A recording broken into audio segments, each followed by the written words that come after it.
good afternoon. Again, my apologies. I've been battling a bit of an illness, so my voice is a little bit rough, but thank you for coming.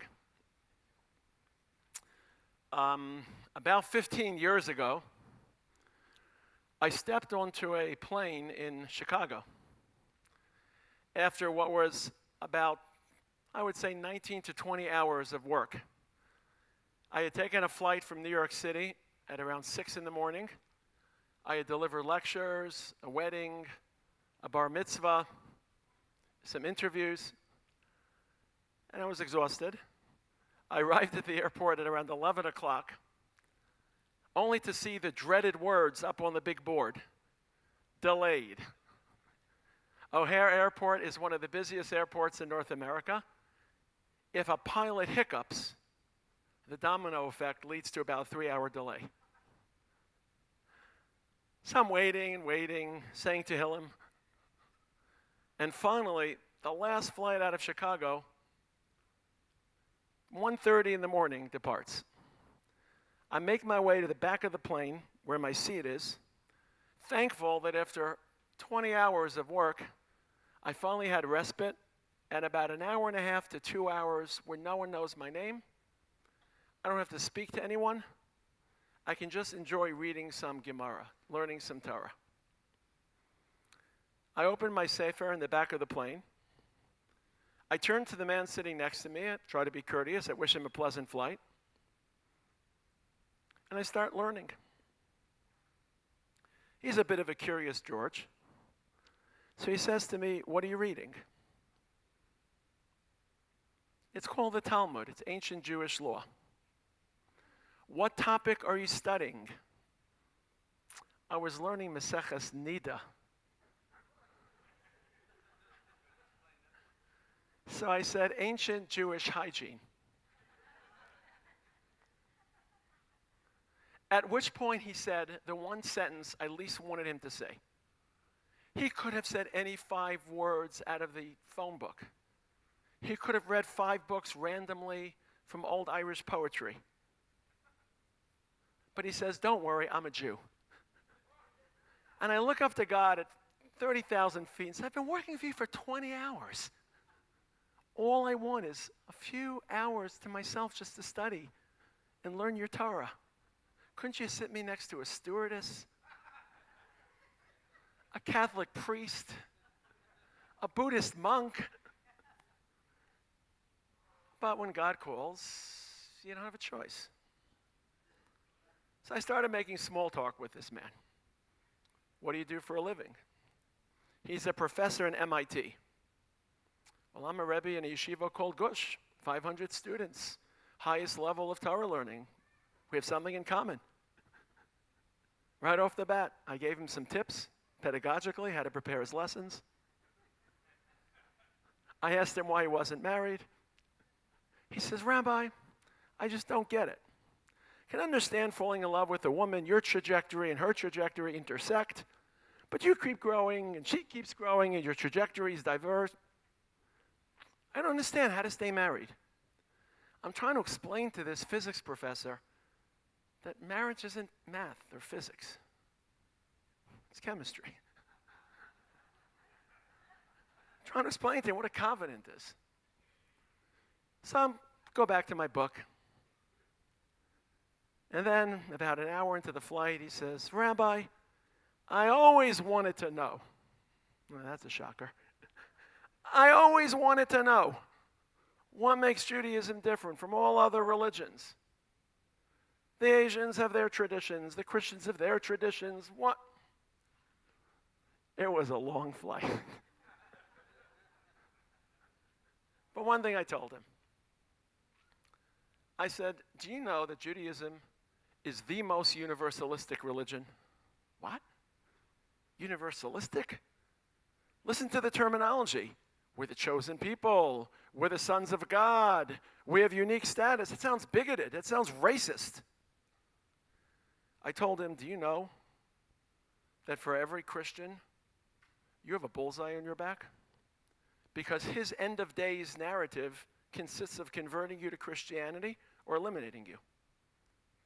And for every Muslim, you have a bullseye in your back because his end-of-day narrative consists of converting you or eliminating you as the infidel. Judaism is the only religion that does not have a conversion agenda. We're not missionaries. We're not interested in converting any other people. We are meant to model for this world what a life before God is meant to consist of, how it ennobles and uplifts the human spirit. We're meant to labor toward an endpoint in history which will herald human welfare for every single human being on their terms, not because they become Jewish, but because the presence of God will be so palpable, knowledge, morality, that the entire world will enjoy prosperity and welfare. And we are their agents. And that's why I'm proud to be a Jew, because I'm a universalist. That's the challenge that we're here to speak about today. How to balance our universalist agenda with our national and parochial mission. They seem to be contradictory. Parochialism, nationalism, universalism. But they're not. God created this world, and then the apex of his creation, a human being. And he invested every single human being with a divine image. Emotions, dreams, cognition, consciousness, creativity, everything that separates us from the animal kingdom. And he dreamed and he hoped that the entire world would recognize him without mediation, without any interface, directly. But 2,000 years passed. And the first 2,000 years on this planet were marked by humanity sinking into moral chaos, getting lost in theological confusion. They just didn't get it. All they saw, all they imagined was a God who was angry, who was militant, who expelled them from gardens and dispersed the populations, flooded humanity. Man didn't realize that these responses were consequences of his own moral wandering. They thought God was an angry warrior. They didn't understand that God was compassionate and kind, and he coveted human welfare. They didn't sense the moral energy. God isn't only discernible in science, but in the fact that our world is pivoted to support life and to advance the human condition. And that was their first error. And their second error, they just saw a world that's teeming with variety, difference, diversity. They assumed there must be multiple forces. We don't live in an integrated world. We're different. Material is different. The modern era has demonstrated how we can continue to deconstruct even the smallest particles and unleash energy that can consume the world. We can smash an atom. So everything can be divided. Everyone in this room is a composite. Consciousness, subconsciousness, preconsciousness, body, soul, emotion. It's assumed. It's a God of darkness, a God of light, a God of good, a God of evil, a God of oceans, a God of mountains, a God of insects, a God of lions. Didn't understand that there's one, Hashem Echad. And at that point, God altered the blueprint.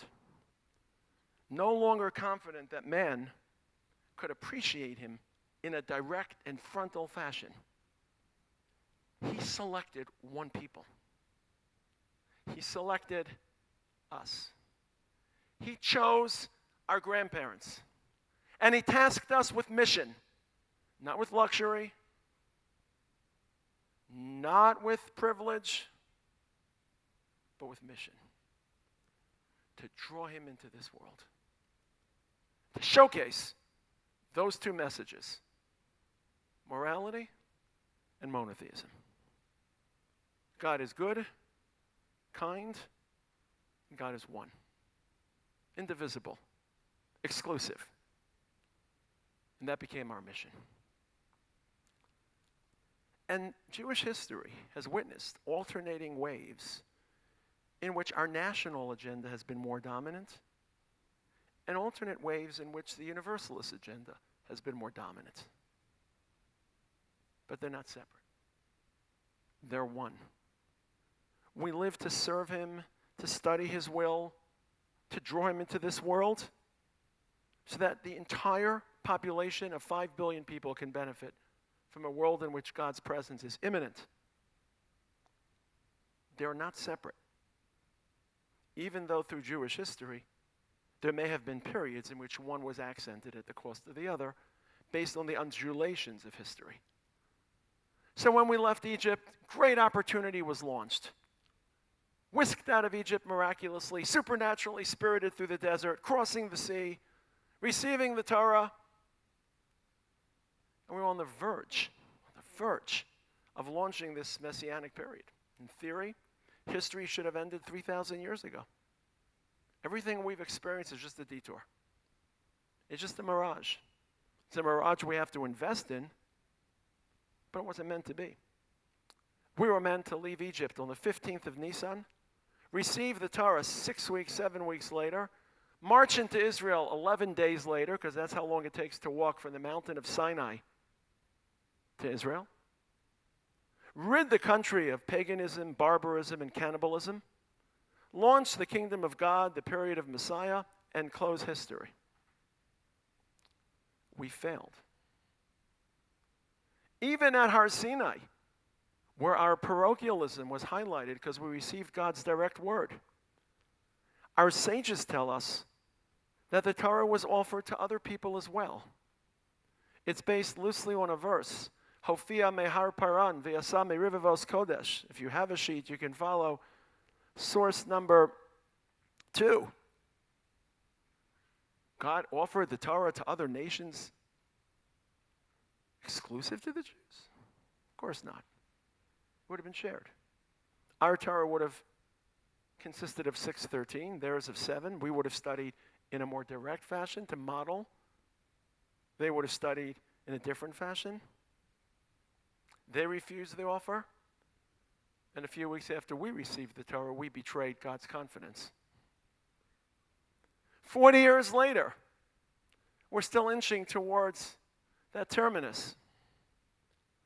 Moshe passes, and it's a transition point. But before he passes, the second verse in the book of Deuteronomy, Ho'il Moshe be'er es ha-Torah hazos, source number 3. Moshe explains the Torah. Source number 4, Rashi says, he didn't explain the Torah. He translated the Torah into 70 languages. Why must the Torah be rendered in 70 languages? Because it's relevant for 70 cultures. And it's meant to be appreciated and understood worldwide. And at that point, the Jews enter the land. And there's a shift from universalism and universalist potential into more nationalistic agenda. For about 500 years, there's a national coalescence. We're striving to achieve monarchy, to settle the land of Israel, to create stable societies. We turn inwards. We don't broadcast, less fanfare, the book of Judges, the book of Kings, till we achieve that stability that can relaunch the universal broadcast.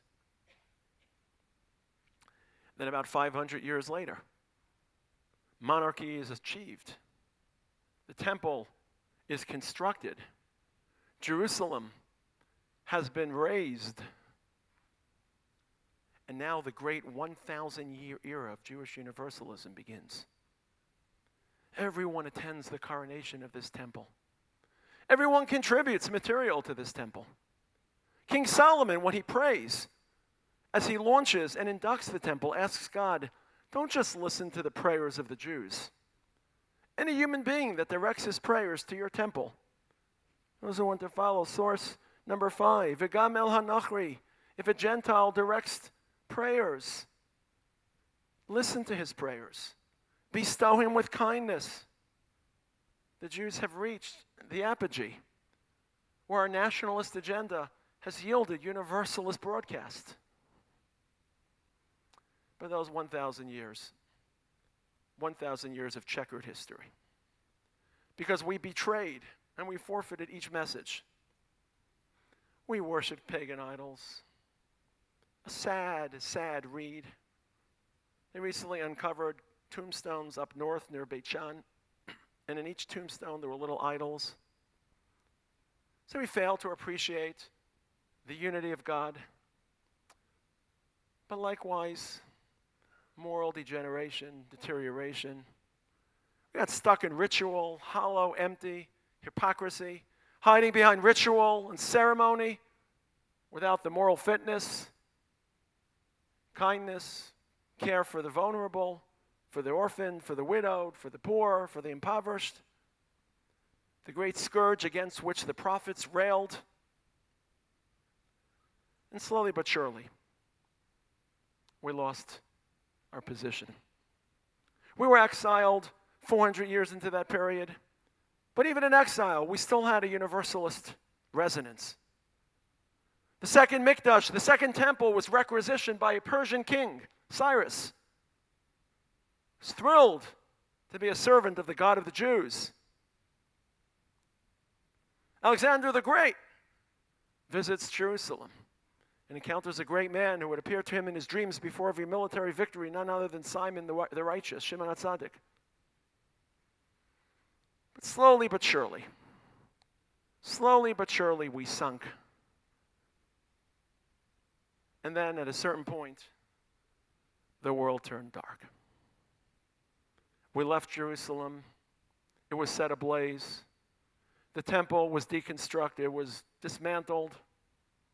Jews were taken into slavery, persecuted by the Romans, chasing, hunting our rabbis, mercilessly torturing them in grisly deaths, the 10 martyrs. And history turned. And that turn entailed a contraction. We contracted into a more insular, nationalistic, internal experience. If the walls of Jerusalem and the walls of the temple were panoramic, Jews now resided in more narrow confines. Walls of Batei Knesset, walls of Batei Medrash, houses of study, houses of prayer, communal experiences. Very, very haunting Gemara. Source number 6. Miyom shecharav beis hamikdash, the day the temple was destroyed. Ein lahakadosh baruch hu, God can only be found ela daled amos shel halacha. Another page of Talmud, another verse in the Torah, another mikvah, another mitzvah.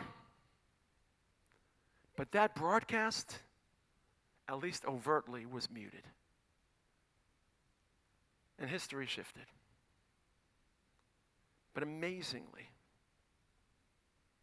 not only did we survive the great miracle of human history, that a nation can survive without common language, time zone, skin color, ethnicity, food, customs, scattered across the globe, downtrodden and persecuted.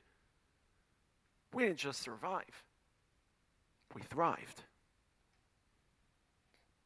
And astonishingly, we didn't just thrive, we reshaped the world. Our overt broadcast was muted. But look at our world. Look at the world we inhabit. It is a world of morality, and it is a world, by and large, of monotheism. And these are our imprints. Do you know what happened 500 years ago when people were beheaded in Arabian deserts? Nothing. And thankfully today, when ISIS performs these grotesque acts of the world rails and rallies in opposition to the best of their ability, because by and large humanity has adopted a moral and ethical code book taken from us, from the Bible. And although historically Christianity and Islam have been very unfriendly to Judaism and to Jews? Theologically, they're great success stories. They lifted Jewish ideas of theology, of monotheism, and they corrupted them a bit, they adopted them a bit, but they proliferated them throughout the world. We don't have the time to travel to Southeast Asia and convert people. So the Muslims did it for us. We never had the resources to voyage to South America and convert the Mayans into Christians, into monotheists. So the colonies and the conquerors and the conquistadors did it for us. When Mashiach comes, he won't have to revamp our world. Minor adaptations, minor changes. We have performed his work for him. Stunningly, despite the fact that nationally we were depressed, discriminated against, persecuted, we've reshaped the world in our image.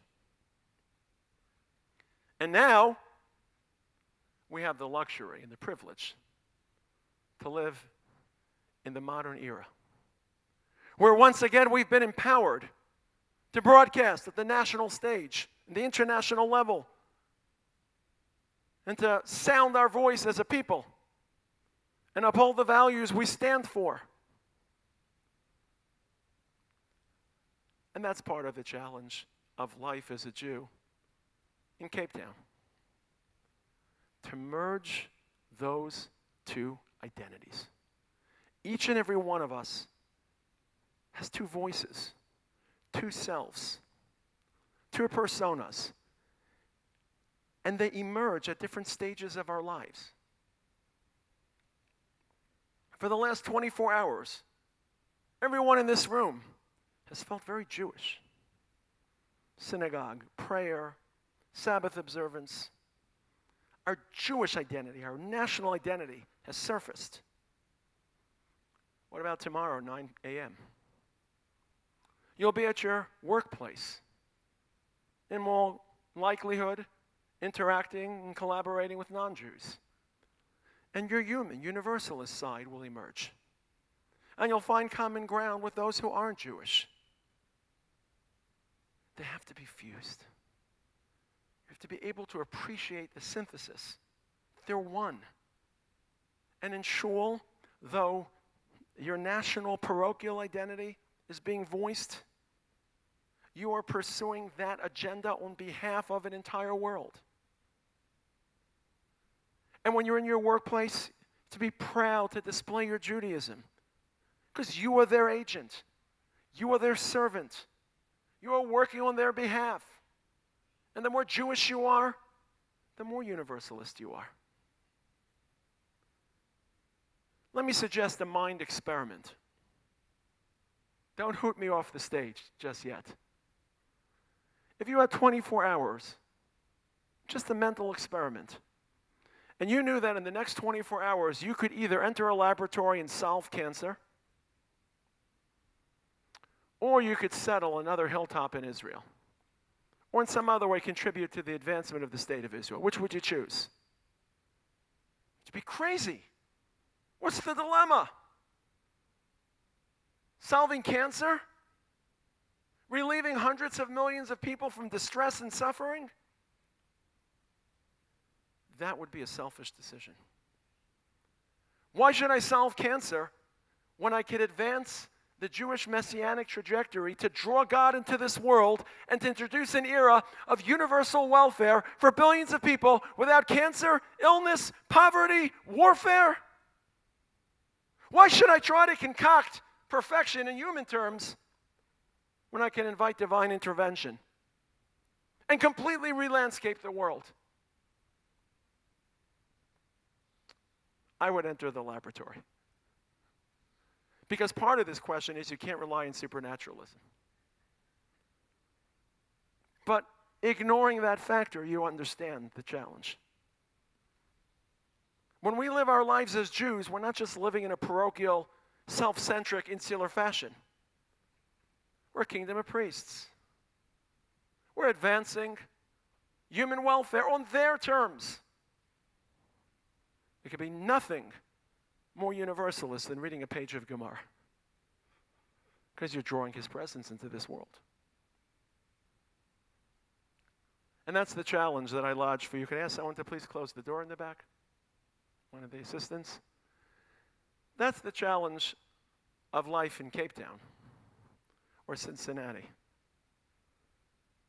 Los Angeles or Johannesburg, to merge those two identities. But now in Israel, we face an even stiffer challenge. Because we've returned to the world stage, but keep in mind that our broadcast was not meant to be independent of space and geography. We were meant to broadcast that universalist message from a specific location, the land of Israel. And though the world is very receptive to the Jewish message and the Jewish contribution, they're a little less receptive to our return to the broadcast station. They're a little bit more defiant about that point. And now, not only are these two agendas dichotomous, they actually seem to clash. Because on the one hand, to advance our national agenda and to accelerate the end of time, remember, there's a basic difference between the way Judaism views history and between the way Western civilization views history. Western civilization views history as evolutionary, advancing towards some ideal, open-ended. Judaism views history as circular, returning to the point of origin. Chadesh Yameinu Kikedem. Returning us to our homeland, returning humanity to a native state, not necessarily technologically or culturally, but at least spiritually and morally. And now we live in Israel, and those two agendas clash. We say every morning in our prayers as we recite the song at the sea, Shamu Amim Yir Gazun. The nations, when they heard about the Jews leaving Egypt, they were angry, they became irritated, they became furious. Yir Gazun. If a Jew broadcasts in Cape Town, or in Johannesburg, London, Melbourne, New York, it's a welcome broadcast. But when we return to the point of origin, where humanity was created and where history will conclude, every single person in this world subconsciously knows that when Jews return to Jerusalem, history has begun to accelerate. And that can't be tolerated. For some, it's exciting. Where I come from in the United States, there are millions of people, millions of Christian fundamentalists who are thrilled by that prospect. And for others, it arouses anger and hatred. But it isn't neutral. Shamra Mimir Gazun. That's the challenge I deal with on a daily basis. Let me tell you the original title of today's lecture. It was censored. The original title was, I am a settler and a humanist. How could those two coincide? I think the chief rabbi's office decided to temper it a bit. But that was the original title. I believe that the return of our people to their homeland must be advanced. It is part of a messianic trajectory. And I believe that I'm settling my land on behalf of every single human being. Because this is God's will, and this will advance the redemption. And that redemption will service an entire world again on their terms, not on my terms, on their terms. I will heal their illness, universal prosperity, harmony between nations. There's just one problem. There are people living there. And their rights must be respected, both at a national level and a personal level. And juggling the two isn't easy. But you must remind yourself, especially in the face of such polarizing talking heads and pundits, they are one. You are not a racist. You are not a xenophobe. You are not bigoted. About 15 years ago, I was interviewed by the New York Times. And as we sat in my settlement, they said, "Rabbi, what do you think about those settlers in Hebron?" I said, "I'm a settler." I said, "No, Rabbi, those settlers in Hebron who carry Uzi guns." I carried an Uzi gun those days for safety. I no longer do. The security arrangements have been altered. "No, Rabbi, those settlers who carry guns, who believe that every single centimeter of this land is biblically promised to them." I believe that. She was trying to bait me into saying something negative about my neighbors in Hebron, settlers who are typically seen as more right-wing, more aggressive, let's say. So she said, "Rabbi, you seem to be different. What differentiates you? You claim you're a settler, you carry a gun for self-defense, you believe this land is yours?" I said, "Yes, I believe in all of those. But I can't advance that agenda at the cost of another human being. So I will acquire my land legally. My land is purchased. It's because the United Nations comes up with some grandiose declaration doesn't render it illegal. Haven't stolen the land from anyone. Most of our wars in the lands that we entered were wars of self-defense. Again, when wartime is always abusive situations, but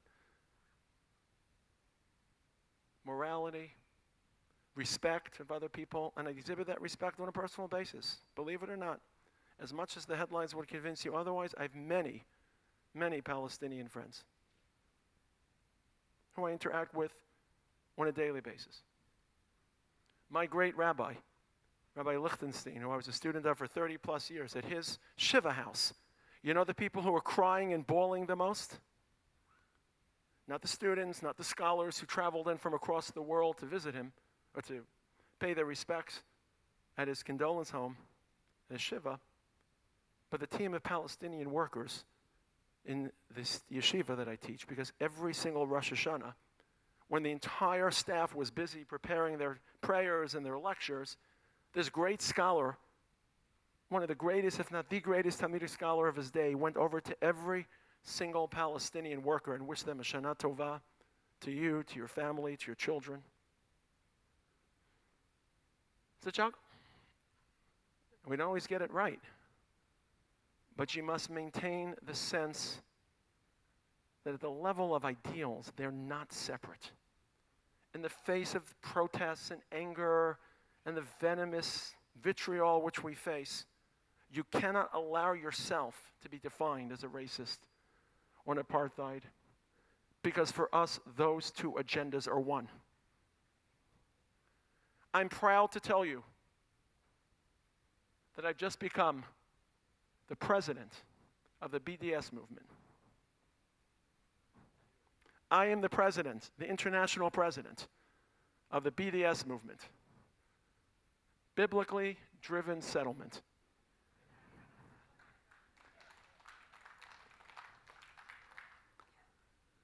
Because I know why I live in Alon Shvut, in Gush. I know the challenges. I know the security concerns. I've also become the president of another club. I know there's a man here, Michael Dixon is his name, right? I've become the president of a club even he doesn't know about. Please close the door, girls, back there. Thank you. Even he doesn't know about this club. You know what the name of the club is? Stand with Cape Town. Because we in Israel feel bad for you. Because we wake up every morning and we see the miracle of the state of Israel. We see the advance economically, militarily, culturally, democratically. We see this supernatural growth of a country over 80 years that has skyrocketed in almost every sector. And all you hear about is the anti-Israel venom and bias and terror. I feel bad for you. So we're starting a community, an organization called Stand with Cape Town, to let you know that we're here for you. If you need our help, and you need us to lift your spirits, we're here for you. We're all brothers and sisters. So I'm the president of 2 clubs in one day. Look at that. How do you respond? Number one, perspective. Do you know, I know that this week across universities in South Africa was Anti-Israel week. And I know the protests, and you see it on TV, and I'm sure you'll hear the anti-Jewish slurs and the very frightening statements. Let me ask you a question. What would your grandparent pay to be in your shoes? And that this should be the hardest thing they face. Today's March 18th, correct? 2018. Where were we March 18th, 1818? Where were we March 18th, 1618? Where were we March 18th, 1418? You know, where we were battered down in our shelters awaiting the Easter pogrom and the blood libels, which were inevitable and whose veracity or ferocity would be completely a product of how acerbic the priest's lecture would be that year on Easter. If it was particularly hostile, 5,000 Jews would be killed. And if it was more moderate, then they'd only rape a few and maim a few. And there was nothing you could do about it. Totally defenseless. And here we are. Here we are with our state. Here we are with our army. Here we are with our pride. Baruch Hashem, my son is in a Givati unit, an infantry unit. Here we are with systems of law to protect our rights and to offer us opportunities to spread Torah and its values. Your grandparents are watching you. And if you're timid, you should be ashamed because of what they lived through and the strength they exhibited. I remember my Zaidi telling me a story when he was walking home one Shabbos morning in White Russia on a frozen tundra, and a drunk Russian soldier, an officer, called him, "Jew boy, come here." He ran over. He said, "You have 20 minutes to run home to your parents and say goodbye. You're being requisitioned into the Russian army as my weapons bearer in World War I." I remember asking my Zaidi, "What did you do?" He said, "What did I do?" He called me Meshala. My name is Moshe, but he was a Litvak, Meshala. He never knew my English name. He would write me a check every year for my birthday. One year it was to Morris Taragin. One year is to Malcolm Taragin. One year is to Mortimer Taragin. I couldn't cash the checks. I'm Michael. I still have them. Meshala, come here. What did I do? I ran. I had 20 minutes. He's going to hunt down my family and massacre them. I was always traumatized by that story. Thinking about my Zaidi, shrunk into a 13-year-old body, living in abject fear of drunk Russian soldiers. I only overcame my fear in 1994, about 24 years ago, a year after I'd made Aliyah. I was driving home on a Hanukkah evening when we celebrate Jewish sovereignty. I still drove through Bethlehem. We didn't have a bypass road. And I saw headlights, sirens, police lights in the background. I pulled over to the side. A Jewish policewoman came out and said, "License, registration, please. Did you know that you were speeding?" I said, "I'm driving a Subaru. I can't speed in a Subaru." "Did you know you were speeding?" She issues the ticket. And as she issued the ticket, I started crying. I said, what a privilege. What a privilege. My grandfather lived in abject fear of drunk Russian soldiers. And here I am receiving a traffic ticket from a Jewish policewoman on the miracle, the day we celebrate the miracle of restored Jewish sovereignty, and she's on her way home to light Hanukkah candles. I will not languish in some cold jail cell, unprotected for 3 days until someone bails me. I will receive this ticket from my person who could be my sister or my daughter. Do you know what would happen if an Israeli soldier walked into this room right now with a flag of Israel in his lapel after living through 2,000 years of abject fear of soldiers? who could abuse Jews with impunity. Your grandparents would cry, they wouldn't stop crying till Shavuot. It's a little perspective. If they could withstand the type of challenges they withstood, we can summon both the moral clarity and the personal fortitude, not to be swayed by loud voices and deranged anger. It's what's in your heart that counts, and the internal courage.